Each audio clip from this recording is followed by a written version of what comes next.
Maandamano makubwa bado yanaendelea kuzuka kote nchini Iran, huku serikali ikikata huduma ya interneti karibu nchi nzima, kulingana na makundi ya ufuatiliaji, ambapo hatua hiyo ilikuja wakati wananchi wakipaza sauti wakidai uhuru na kuondoka kwa utawala wa Kiislamu kwa walichokiita uchumi mbaya wa Iran, licha ya onyo kali kutoka kwa viongozi wa vyombo vya usalama na mahakama waliotishia kuchukua hatua kali dhidi ya waandamanaji.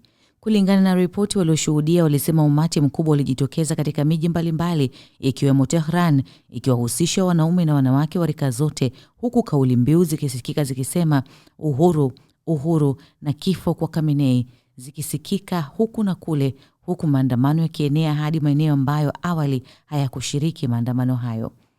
Kadiri maandamano yanavyozidi kuongezeka, video zilionyesha majengo ya serikali na magari yakichomwa moto, huku vurugu zikizuka usiku katika baadhi ya maeneo ya Tehran. Takwimu za ufuatiliaji wa mtandao zilionyesha kuporomoka kwa kasi kwa muunganisho wa mtandao, hali iliyofanya Iran kuwa karibu nje ya mtandao kabisa.